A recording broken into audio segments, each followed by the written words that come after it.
Hello everyone, welcome back to my channel वंशन lovers. तो चलिए माय हॉट प्रोफेसर का नेक्स्ट पार्ट हम शुरू करते हैं। तो इससे पहले वाले पार्ट में हमने देखा था कि हमारा वे जिंग बांगची के घर से चला गया था और वो अपने फादर के साथ अब वापस अपने घर लौट आया था। और जब जियांग फेंग म्यान वे जिंग के कॉलेज से वापस लौट रहे थे तब उनकी मुलाकात लैन केरन से होती है, जो कि जियांग फेंगमियान के पुराने दोस्त थे और वो एक दूसरे से अपने एड्रेस को भी एक्सचेंज कर लेते हैं और जियांग फेंगमियान उन्हें उनके घर होने वाली पार्टी में इनवाइट करते हैं और लैन किरेन उसे मान भी लेता है और बोल देता है कि वो अपनी पूरी फैमिली के साथ वे यिंग के घर पार्टी में ज़रूर आएगा। कुछ घंटे ड्राइव करने के बाद जियांग फेंगमियान अपने तीनों बच्चों के साथ वापस अपने घर लौट आते हैं। वे यिंग जल्दी से गाड़ी से बाहर निकलता है और वो जल्दी से घर के अंदर चला जाता है और वहाँ दूसरी तरफ जियांग चेंग विंग को गुस्से में देख रहा था क्योंकि उसने गाड़ी से सामान को बिल्कुल भी नहीं उतारा था और वो सीधा अपने घर के अंदर चला गया था। जियांग चेंग गुस्से में अपनी सिस्टर यानली की ओर देखता है और बोलता है, सीजे ये गलत बात है, देखिए ना, उसने कोई सामान नहीं निकाला और वो ऐसे ही चला गया। जियांग यानली स्माइल करते हुए बोलती है, आचिंग कोई बात नहीं, मैं तुम्हारा सामान उतरवाने में हेल्प करती हूँ, ठीक है, चलो अब। ये सुनने के बाद जियांग चेंग मुंह बनाता है और जियांग यानली एक स्माइल करती है और वो बोलती है, आचिंग तुम जानते हो ना वी यिंग को, तो प्लीज़ अब गुस्सा मत करो, ठीक है, अब चलो अंदर। जियांग यानली कुछ सामान को लेती हैं और वो घर के अंदर आ जाते हैं। वे यिंग ने जैसे ही अपनी मॉम को देखा तो वो जल्दी से जाकर उन्हें हक कर लेता है और बोलता है, मॉम मैंने आपको बहुत मिस किया, I love you so much mom. ये बोलकर वे यिंग अपनी मॉम मैडम यू के चिक्स पर किस करता है। मैडम यू भी वी यिंग को टाइटली हक करती हैं और बोलती है, मैंने भी तुम्हें बहुत मिस किया। तभी जियांग चेंग चिढ़ते हुए बोलता है, मॉम ये तो गलत बात है, आप हमेशा वी यिंग से ही इतना प्यार करती हैं, मुझसे तो बिल्कुल भी नहीं करती। तभी वी यिंग एक बहुत ही ज़्यादा डेविल से स्माइल देते हुए बोलता है, हाँ, क्योंकि जेंग जेंग हमने तुम्हें अडॉप्ट किया था। ये सुनने के बाद जेंग जेंग और भी ज़्यादा गुस्से में आ जाता है और बोलता है, मदर देखिए ना ये क्या बोल रहा है। तभी मैडम यू वी यिंग की ओर देखती हैं और बोलती हैं, शियन तुम ऐसा नहीं बोल सकते, तुम दोनों भाई हो, क्यों लड़ते रहते हो सारा दिन। चलो आशियन जल्दी से इसे माफ़ी मांगो। वी यिंग जेंग जेंग की ओर मुँह बनाते हुए देखता है और बोलता है, सॉरी, ठीक है, दोबारा ऐसा नहीं बोलूँगा। इसके बाद वी यिंग जल्दी से जाता है और वो जियांग चेंग को टाइटली हग कर लेता है और बोलता है, सॉरी आचिंग, मैं तो बस मजाक कर रहा था, तुम गुस्सा क्यों हो रहे हो। वी यिंग जियांग चेंग की ओर देखता है और बोलता है, अच्छा ठीक है, अब इस तरह से मुंह मत बनाओ, तुम मेरी इस महीने की पॉकेट मनी ले लेना। ये सुनने के बाद जियांग चेंग वी यिंग की ओर देखता है और बोलता है, नहीं, दोनों महीने की। वी यिंग जियांग चेंग की ओर देखता है और बोलता है, ये गलत बात है जियांग चेंग, नहीं, तुम सिर्फ 1 महीने की ले सकते हो और वो भी मैं तुम्हें नहीं दूंगा, ये गलत बात है। जियांग चेंग और वी यिंग फिर से एक दूसरे से लड़ने लगते हैं। तभी मैडम यू उन दोनों की ओर देखती हैं और बोलती हैं, तुम दोनों अभी के अभी अपने रूम्स के अंदर जाओगे, वरना। इतना बोलने के बाद वो दोनों वहाँ से गायब हो जाते हैं क्योंकि वो जानते हैं अगर थोड़ी देर वो और लड़े तो मैडम यू उन्हें पनिशमेंट दे देंगी। ये सुनने के बाद वी यिंग जल्दी से अपने रूम के अंदर आ जाता है। वो जल्दी से शावर में जाता है और एक शावर लेता है। वी यिंग आराम से बिस्तर पर लेट जाता है और वो गेम्स को खेलने लगता है। वी यिंग को पता ही नहीं चलता कि वो खेलते वक्त कब सो गया था। अब वी यिंग की आंखें 3 घंटे बाद खुलती हैं। वी यिंग देखता है कि अब तो इवनिंग हो चुकी है। वी यिंग अपने फेस को वॉश करता है, फिर वो फ्रेश होकर जल्दी से अपने रूम से बाहर आता है। जैसे ही वी यिंग अपने रूम से बाहर आता है तो वो अपनी फैमिली को कुछ बातें करते हुए सुनता है। जैसे ही वी यिंग वहाँ आता है तो वो सभी जल्दी से चुप हो जाते हैं और ऐसे बिहेव करते हैं जैसे वो बातें ही नहीं कर रहे थे। वी यिंग उन सभी को बहुत ही अजीब नज़रों से देखता है और बोलता है घूरते हुए, ये आप सब क्या बातें कर रहे थे अभी, और मेरे आने के बाद ये आप इस तरह से क्यों हो गए हैं सभी। जैंग चैंग वी यिंग की ओर देखता है और बोलता है, नहीं तो हम तो कोई बातें नहीं कर रहे थे, लगता है तुम्हारे कान बज रहे हैं वे यिंग। वे यिंग ये सुनता है तो वो जल्दी से जियांग चेंग के पास आता है और बोलता है, नहीं, मुझे बताओ तुम लोग क्या बातें कर रहे थे। तभी जियांग फेंग म्यान मैडम यू से पूछते हैं, क्या डिनर बन गया। मैडम यू जियांग फेंग म्यान की ओर देखती हैं और मुस्कुराते हुए बोलती हैं, हाँ डिनर बन गया है, तो चलिए हम जल्दी से डिनर टेबल पर जाते हैं और डिनर कर लेते हैं, उसके बाद हमें सोना भी तो है, मैं आज बहुत थक गई हूँ, मैंने आज बहुत ज़्यादा ऑफिस का वर्क कर लिया है। जियांग फेंग म्यान अपने तीनों बच्चों की ओर देखते हैं और बोलते हैं, चलो जल्दी से हम डिनर कर लेते हैं। इसके बाद वो सभी वहाँ से जाते हैं और डिनर टेबल पर बैठ जाते हैं और सभी डिनर करने लगते हैं। वे यिंग जियांग चेंग और यानली तीनों ने जल्दी ही डिनर कर लिया था और वो अपने रूम्स के अंदर चले गए थे। मैडम यू और जियांग फेंग मैन अभी भी वहीं बैठे हुए थे। तभी Jiang Feng man madam you की ओर देखते हैं और बोलते हैं, यू तुम्हें पता है आज मैं किससे मिला? Madam you Jiang Feng man की ओर देखती हैं और बोलती हैं, क्या हुआ? आज तुम बहुत खुश लग रहे हो। Jiang Feng man madam you की ओर देखते हैं और बोलते हैं, हाँ मैं आज बहुत खुश हूँ। तुम्हें पता है मैं चिरन से मिला। जैसे ही मैडम यू लैन चिरन का नाम सुनती हैं तब वो उनकी ओर देखती हैं और बोलती हैं, क्या सच में तुम उससे मिले? मुझे लगा वो इतना बिजी होगा, उससे हमसे मिलने के लिए टाइम कहाँ होगा। Jiang Feng Miyan madam you की ओर देखते हैं और बोलते हैं, नहीं वो पहले से बहुत बदल गया है, अब उस पर रिस्पॉन्सिबिलिटीज आ गई हैं। एक बार में देखने पर मैं तो उसे पहचान ही नहीं पाया, पर कोई बात नहीं। वैसे मैंने उसे हमारे घर पार्टी पे इनवाइट कर दिया है, वो हमारे घर पार्टी पर आने वाला है कल। ये सुनने के बाद मैडम यू भी खुश हो जाती हैं और बोलती हैं, ये तो बहुत अच्छी बात है। कितने दिनों बाद हम सब मिलेंगे, सालों हो गए हैं कॉलेज के बाद से उनसे मुलाकात ही नहीं हुई। और हाँ, Jiang Feng man madam you की ओर देखते हैं और बोलते हैं, तुम्हें पता है मैंने उनकी पूरी फैमिली को इनवाइट किया है। मैं तो बहुत एक्साइटेड हूँ सभी लोगों से मिलने के लिए। मैंने और भी काफ़ी पुराने दोस्तों को भी बुलाया है और उनकी फैमिलीज़ को भी। चलो अच्छा ही है, हम एक रीयूनियन हो जाएगा और साथ ही पार्टी हो जाएगी। मैडम ये भी खुश हो जाती हैं। इसके बाद वो भी जल्दी से डिनर कंप्लीट करके डाइनिंग टेबल को क्लीन कर देते हैं और फिर वो अपने रूम्स के अंदर चले जाते हैं सोने के लिए। वी जिंग अपने रूम के अंदर बैठा हुआ था और वो वांग जी के बारे में ही सोच रहा था। वी जिंग बार बार अपने फ़ोन की ओर देख रहा था और टाइम को चेक कर रहा था। उसे बिल्कुल भी नींद नहीं आ रही थी। वो बार बार बस वांग जी के बारे में ही सोच रहा था। उससे बिल्कुल नींद नहीं आ रही थी। अभी वो चाहता था कि वो वांग जी की बाहों में सोए। कितना कंफर्टेबल होगा ना, वी जिंग वांग जी के बाहों में सोएगा। वी जिंग तो ये सोच सोच कर ही उसे बिल्कुल नींद नहीं आ रही थी। और वहाँ दूसरी तरफ वांग जी का भी बिल्कुल यही हाल था। उसे वी यिंग के एक रात यहाँ रहने के बाद न जाने क्या हो गया था। उसे बिल्कुल भी नींद नहीं आ रही थी। उसे बार बार वी यिंग का वो फेस, वी यिंग की वो स्माइल, वी यिंग की वो हरकतें, वो सब चीज़ें याद आ रही थी। वांग जी को समझ नहीं आया कि उसे ये क्या हो गया। आखिरकार वो सो क्यों नहीं पा रहा। वांग जी पूरे 4 घंटे तक इसी तरह से करवटें बदलता रहता है, लेकिन उसे नींद बिल्कुल भी नहीं आती। अब 12 बजने वाले थे, सिर्फ 10 मिनट्स 12 बजने में रह गए थे। वी जिंग अपने रूम के अंदर सोया हुआ था। उसे बहुत मुश्किल से नींद आई थी। तभी वी जिंग को ऐसा लगा जैसे कोई उसे टच कर रहा हो। वी जिंग डर के मारे जल्दी से अपनी आंख खोलता है और चिल्लाने लगता है। तभी रूम के अंदर एक जोर से ब्लास्ट होता है और बहुत सारी चीज़ें वी जिंग के ऊपर गिर जाती हैं। वी जिंग की इतनी रोशनी के कारण आंखें बंद हो जाती हैं और वो कुछ भी देख नहीं पाता। तभी उसे एक स्वीट सी वॉइस सुनाई देती है। ये सुनने के बाद वीजिंग थोड़ा थोड़ा शांत होता है और वो फिर धीरे धीरे अपने आइज़ को ओपन करता है। जैसे ही वीजिंग ने अपनी आइज़ को ओपन किया तो वो देखता है कि उसकी शिजे, जियांग चैंग, उसके फादर और उसकी मदर उसके सामने खड़े हुए थे और उनके हाथ में एक बड़ा सा केक था। और वो सभी एकदम वीजिंग की ओर देखते हैं और बोलते हैं, आशियन हैप्पी बर्थडे। जैसे ही वीजिंग अपनी फैमिली को देखता है फिर उसे याद आता है कि ओ उसका तो बर्थडे है। वी जिंग बहुत डर गया था अचानक से। वी जिंग एक पिलो लेता है और जेंग चेंग की ओर मारता है और बोलता है, जेंग चेंग ऐसे कौन करता है, तुमने मुझे डरा दिया था। जेंग चेंग स्माइल करता है और बोलता है, चलो चलो बर्थडे बॉय बहुत हो गया, अब खड़े हो जाओ और जल्दी से केक कट करो। वी जिंग अपनी आंखों को मसलते हुए खड़ा होता है और वो बेड से खड़ा होता है और फिर अपनी मदर के पास जाता है, उन्हें हग करता है और मैडम यू वी जिंग को टाइटली हग करते हुए उन्हें बर्थडे विश करती हैं। इसके बाद वी जिंग केक कट करता है और वो कुछ देर एक दूसरे के साथ बैठकर बातें करते हैं। इसके बाद वो सभी अपने रूम्स के अंदर चले जाते हैं। वी जिंग उन सभी चीज़ों को सोच रहा था जो अभी हो रही थी। वी जिंग अपने मन में सोचता है, काश उसके कगे भी उसे इसी तरह से सरप्राइज करे, वो तो केक की जगह अपने कगो को खाना पसंद करेगा। तभी वीजिंग इमेजिनेशन करना शुरू कर देता है कि उसके गगा के फेस पर केक लगा हुआ है और वीजिंग उन्हें बहुत ही हंग्री आइज से देख रहा है।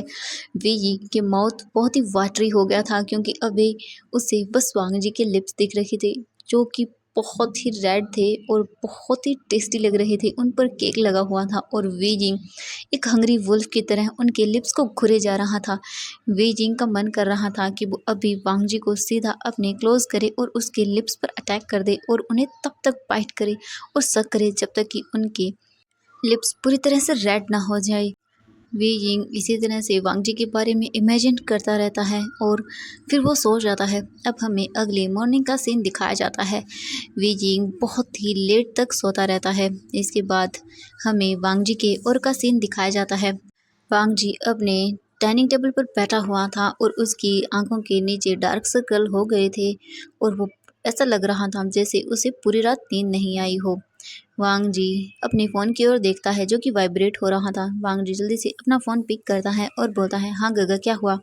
तभी उसके गगा यानी कि लैन सचिन बोलते हैं, वांग जी अंकल तुम्हें घर बुलाया है। वैसे भी आज यूनिवर्सिटी बंद है तो तुम आज का दिन हमारे साथ ही स्पेंड करो और फिर इवनिंग को हमें एक पार्टी में जाना है। वांग जी पहले तो मना करने वाला था लेकिन फिर वो सोचता है कि उसके गगा को बुरा लगेगा और अंकल को भी। ये सोचकर वांग जी मना नहीं करता और वो बोलता है, ठीक है मैं अभी आ रहा हूँ। इसके बाद वांग जी जल्दी से अपने रूम के अंदर जाता है, शावर लेता है और वो फिर अपने लैंड मैंशन के लिए निकल जाता है। वांग जी कुछ ही टाइम के बाद लैंड मैंशन पहुँच जाता है। जैसे ही वांग जी लैंड मैंशन के अंदर आता है तो वो देखता है कि उसकी पूरी फैमिली डाइनिंग टेबल पर बैठी हुई थी। वांग जी उनके पास जाता है। जैसे ही लैन किरण ने वांग जी को देखा तो वो बोलते हैं, वांग जी तुम आ गए, चलो बैठ जाओ जल्दी से ब्रेकफास्ट कर लो। वांग जी भी उनके पास वहीं बैठ जाता है और ब्रेकफास्ट करने लगता है। तभी एक सर्वेंट वहाँ आता है और बोलता है, सर आपके लिए इनविटेशन आया है। लैन किरण उस कार्ड की ओर देखते हैं और बोलते हैं, ठीक है मुझे दो। इसके बाद लैन किरण उस इनविटेशन कार्ड को लेते हैं और सभी चीज़ें पढ़ने के बाद वो बोलते हैं कि मैं तुम सबको बताना चाहता हूँ कि आज हमें जियांग फैंगमिन के यहाँ एक पार्टी में जाना है। ये मेरे बचपन के फ्रेंड्स हैं और मेरे कॉलेज के फ्रेंड्स भी। उनके घर एक पार्टी है, उन्होंने हमें इनवाइट किया है सबको, तो हमें चलना होगा। वांग जी तुम भी चलोगे? वांग जी अपने अंकल की ओर देखता है और बोलता है, ठीक है। इसके बाद वांग जी पूरा टाइम अपना लैंड मैंशन के ही स्पेंड कर देता है अंदर और अपने ब्रदर और अंकल के साथ टाइम स्पेंड करता है। इसके बाद इवनिंग को वो काफ़ी अच्छे से रेडी हो जाता है। वांग जी ने एक ब्लैक सूट पहना हुआ था और उस पर एक चश्मा भी लगाया हुआ था जिसके अंदर वो बहुत हैंडसम लग रहा था। लैंचुचन ने भी एक सूट पहना हुआ था जिसके अंदर वो भी बहुत हैंडसम लग रहे थे और मियान मियान ने उनसे मैचिंग ही एक ड्रेस पहनी हुई थी जो रेड और ब्लैक कलर की थी। और हमारा सिजुई वो भी बहुत ही क्यूट लग रहा था जो कि छोटा सा है और वो अपने मोम और डैड के साथ जल्दी से अपने रूम से बाहर आता है और बोलता है, ग्रैंडपा मैं रेडी हूँ तो चले। तभी लैन के रैन अपने छोटे से जिंगई की ओर देखते हैं और बोलते हैं, ओहो तुम तो बिल्कुल प्रिंस लग रहे हो। हाँ तो हम चलो चलते हैं। इसके बाद लैन के रैन जिंगई को अपनी गोद में उठाते हैं और वो उसे लेकर मैंशन से बाहर आ जाते हैं। सभी कार्स के अंदर बैठ जाते हैं और जियांग मैंशन के लिए निकल जाते हैं। और वहाँ दूसरी तरफ वी यिंग को जियांग याली बहुत ही अच्छे से रेडी कर रही थी और बोल रही थी, आशियन आज तुम बहुत क्यूट लग रहे हो, तुम्हें पता है। वी यिंग स्माइल करता है और बोलता है, मैं जानता हूँ शीजे, मैं हमेशा से ही क्यूट हूँ। ये बोलकर वो एक स्माइल करता है। जियांग या वी यिंग को अच्छे से रेडी करने के बाद फिर वो वहाँ से चली जाती हैं। वी यिंग बाहर से भले ही खुश था लेकिन अंदर से वो वांग जी को बहुत मिस कर रहा था। वो चाहता था कि आज उसके बर्थडे के दिन वांग जी भी यहाँ हो लेकिन वो कुछ नहीं कर सकता था। वांग जी तो अभी अपने काम में बिजी होगा, उन बोरिंग किताबों को पढ़ रहा होगा या फिर वो अपने किसी और काम में लगा होगा। उसके लिए वी यिंग कोई मैटर ही नहीं करता। वी यिंग सोच लेता है कि जब वो वापस से यूनिवर्सिटी जाएगा तो वो वांग जी को कुछ भी करके मना लेगा। अब हमें वे यिंग के रूम का डोर ओपन होते हुए दिखाई देता है। वे यिंग जल्दी से मुड़कर पीछे देखता है। नी हुसैन तभी नी हुसैन जल्दी से आता है और वी यिंग को टाइटली हग करता है और बोलता है, हैप्पी बर्थडे माय ब्रदर, कैसे हो आप? आज तो आपको बर्थडे है तो आप तो बहुत क्यूट लग रहे हैं ब्रदर। जियांग चैंग नी हुसैन की ओर देखता है और बोलता है, इसमें क्यूट की क्या बात है। वी यिंग फिर मुड़कर पीछे देखता है तो वहाँ पर जैंग चैंग भी खड़ा हुआ था। वी यिंग बोलता है, मैं जानता हूँ तुम्हें मुझसे जेलस होती है तो अपना ये फालतू बकवास बंद करो, मैं हूँ ही बहुत क्यूट और हैंडसम। तभी वी यिंग नी हुसैन की ओर देखता है और बोलता है, वैसे ब्रदर ने मुझे तुमसे कुछ पूछना है, ठीक है तुम मेरे साथ चलो। ये बोलकर वी यिंग नी हुसैन का हाथ पकड़ता है और उसे लेकर वो बैल्कनी के अंदर आ जाता है और वो नी हुसैन से कुछ देर बातें करने लगता है। और वहाँ दूसरी तरफ जियांग चैंग वी यिंग को ऐसे देख रहा था और बोल रहा था, ये फिर से शुरू हो गया अपनी नौटंकी में, और वो जल्दी से बाहर चला जाता है। जियांग चैंग बाहर आकर देखता है तो वहाँ पर गेस्ट आना शुरू हो गए थे जिन्हें अटेंड करने के लिए मैडम यी और जियांग फैंग मैन डोर पर खड़े हुए थे और वो सभी को वेलकम कर रहे थे। जियांग चैंग भी उनके पास जाता है और वो बोलता है, डैड, सभी गेस्ट आ गए। तभी मैडम यू जियांग चैंग की ओर देखती हैं और बोलती हैं, हाँ आशियन, गेस्ट आना शुरू हो गए हैं, तो तुम जल्दी से सभी अरेंजमेंट्स को चेक करो क्या अच्छे से है। जियांग चैंग बोलता है, ठीक है मॉम। इसके बाद जियांग चैंग और अरेंजमेंट्स को देखने के लिए चला जाता है। सभी गेस्ट एक एक करके पार्टी के अंदर आना शुरू कर देते हैं और वे यिंग नी हुसैन से बोल रहा था, नी हुसैन, अगर ये वर्क नहीं किया तो देख लेना। जियांग चैंग को तो पता नहीं वो मेरी टांगे कब तोड़ेगा, लेकिन तुम्हारी टांगे मैं जरूर तोड़ दूंगा। नी हुसैन वी यिंग की ओर देखता है और बोलता है, ब्रदर वी, मैंने कहा ना आप ये ट्राई कीजिए, ऐसा जरूर काम करेगा ये फॉर्मूला। कोई भी गर्ल्स इससे मना ही नहीं कर सकती। वो पक्का आपके पास आ जाएगी और अपना लव भी कन्फेस कर देगी। वे यिंग सुनने के बाद एक स्माइल देता है और बोलता है, नी हुसैन, अगर ऐसा नहीं हुआ तो देख लेना, मैं तुम्हारा हाल बहुत बुरा करूंगा। नी हुसैन वे यिंग की ओर देखता है और बोलता है, वे यिंग, ये पक्का काम करेगा, तुम एक बार ट्राई करके देखना। वे यिंग बोलता है, ठीक है। इसके बाद वे यिंग नी हुसैन की ओर देखता है और बोलता है, चलो, मुझे लगता है अब तक सारे गेस्ट आ गए होंगे, मुझे अब पार्टी में जाना चाहिए, वरना केक कौन कट करेगा। इसके बाद वे यिंग और नी हुसैन दोनों ही रूम से बाहर आते हैं। वे यिंग जैसे ही रूम से बाहर आता है तो वो देखता है कि उस वक्त उनके घर में कितने ज़्यादा गेस्ट आए हुए हैं। वे यिंग उन सभी की ओर ही देखने लगता है। इसके बाद वे यिंग धीरे धीरे करके नीचे आता है। तभी जैंग फेंग मैन वे यिंग के पास आते हैं और बोलते हैं, आशियन, चलो, मुझे तुम्हें किसी से मिलवाना है। वे यिंग अपने फादर के साथ वहाँ से चला जाता है। वे यिंग जब वहाँ आता है तो वो देखता है कि उसका ब्रदर जियांग चैंग, उसकी सिस्टर, सभी बिल्कुल शांत खड़े हुए थे। वे यिंग उन सभी की ओर देखता है और वो जियांग चैंग के पास जाता है और वो धीरे से जियांग चैंग के कान में बुदबुदाते हुए बोलता है, जियांग चैंग, तुम ऐसे क्यों खड़े हो जैसे तुमने कोई भयानक चीज़ देख ली हो। कहीं तुम्हारी कोई गर्लफ्रेंड तुम्हें छोड़कर तो ना भाग गई, तुमने ऐसी ही शक्ल बनाई हुई है। तब जियांग चैंग वे यिंग की ओर देखता है और बोलता है, वे यिंग, अगर एक बार तुमने भी उन्हें देख लिया तो मुझे लगता है तुम्हारी भी शक्ल पे 12 बज जाएंगे। तुम्हें पता नहीं है आज पार्टी में कौन आया हुआ है। तभी जियांग फेंग मैन वे यिंग की ओर देखते हैं और बोलते हैं, वे यिंग, इनसे मिलो, ये है लैन चिरन, मेरे बचपन के दोस्त। वे यिंग जब ये नाम सुनता है और वो जल्दी से अपने फादर की ओर देखता है जहाँ वो इशारा कर रहे थे। वे यिंग तो मानो सदमे के मारे बेहोश ही होने वाला था। उसके सामने जो पर्सन खड़ा हुआ था वो उसका प्रिंसिपल लैन किरेन था, जिसे देखकर वे यिंग अपने आप को बहुत मुश्किल से संभालता है। तभी जियांग फेंग मैन वे यिंग की ओर देखते हैं और बोलते हैं, और किरेन, ये है मेरा बेटा वे यिंग। लैन किरेन वे यिंग की ओर देखते हैं और बोलते हैं, हाँ मैं जानता हूँ, अक्सर ये मेरी क्लास में सोता रहता है। ये सुनकर सभी हंसने लगते हैं। इसके बाद जियांग फेंग म्यान लैन किरेन की ओर देखते हैं और बोलते हैं, आप बाकी सबसे तो मिल चुके हैं, जियांग यानली और जियांग चेंग से। तभी लैन किरेन भी उन सभी की ओर देखते हैं और बोलते हैं, हाँ हम इन सब से मिल चुके हैं। तभी जियांग फेंग मियान लैन किरेन की ओर देखते हैं और बोलते हैं, किरेन, तुमने कहा था कि तुम्हारे 2 नेफ्यू हैं, एक तो यहाँ है लेकिन दूसरा। तभी लैन किरेन बोलते हैं, वो वांगजी को थोड़ा काम था तो वो इसलिए फ़ोन पर बात कर रहा है, अभी वो आ जाएगा। वी यिंग जैसे ही वांगजी का नाम सुनता है उसकी आंखों में तो एक ब्राइट सी चमक आ जाती है।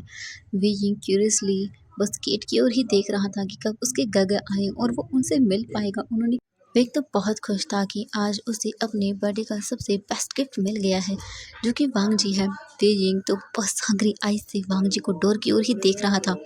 तभी वांगजी की एंट्री होती है ब्लैक सूट में। वांगजी बहुत हैंडसम लग रहा था। वी यिंग की तो वांगजी से नजरें नहीं हट रही थी। वो बस अभी वांगजी को वहीं सबके सामने किस कर लेना चाहता था, लेकिन किसी तरह से वी यिंग अपने डिज़ायर्स को कंट्रोल करता है और वो वांगजी की ओर घूरना बंद ही नहीं कर पा रहा था। चाहे खुश हो जाए, वो वांगजी को घूर घूर के देख रहा था। तभी वांगजी उनके पास आता है। जैसे ही वांगजी उनके पास आता है तो उसकी नज़रें सीधा वी यिंग पर जाती हैं। एक सेकंड के लिए मानो वांगजी सांस लेना ही भूल गया था। वे यिंग इतना क्यूट लग रहा था कि उसकी नज़रें विंग से बिल्कुल नहीं हट रही थी। वांगजी काफ़ी देर तक इसी तरह से वी यिंग को घूरता रहता है, लेकिन फिर वांगजी को तो कुछ समझ नहीं आया कि वी यिंग यहाँ क्या कर रहा है और ये क्या उसका घर है। वांगजी को कुछ समझ नहीं आया। तभी लैन के रहन वांगजी की ओर देखते हैं और बोलते हैं, वांगजी, ये मेरे कॉलेज के फ्रेंड हैं, जियांग फेंगमियन, और ये इनके बच्चे हैं जिन्हें तुम जानते हो, और ये मैडम यू हैं, जियांग फेंगमियन की वाइफ। वांगजी उन सभी को ग्रीट करता है। इसके बाद वांगजी बस वी यिंग को ही देख रहा था। फिर उसे पता चलता है कि आज वी यिंग का बर्थडे है। जब वांगजी को ये पता चलता है तो उसके फेस पर एक स्माइल आ जाती है। तो एवरीवन आज के लिए बस इतना ही। नेक्स्ट पार्ट के लिए वेट कीजिएगा। Thank you so much friends मेरी वीडियो देखने के लिए। और नेक्स्ट पार्ट बहुत अमेजिंग होने वाला है एवरीवन। और I am really sorry everyone, मैं ज़्यादा वीडियोस अपलोड नहीं कर पा रही हूँ। आई नो मेरे सेकंड चैनल पर वाइट ओमेगा फॉक्स का भी मैं पार्ट बहुत लेट अपलोड कर रही हूँ। इसकी वजह ये है कि बहुत ज़्यादा बारिश हो रही है, जिस वजह से मैं वीडियो रिकॉर्ड नहीं कर पाती हूँ, क्योंकि बारिश की आवाज़ें आती हैं इसीलिए, और मेरी आवाज़ बिल्कुल भी सुनाई नहीं देती। आई होप कि आप समझ जाएंगे। मुझे भी बहुत बुरा लगता है जब मैं वीडियोस अपलोड नहीं कर पाती हूँ। I am really sorry everyone, पर क्या कर सकती हूँ, मैं बारिश तो नहीं रोक सकती हूँ। सॉरी।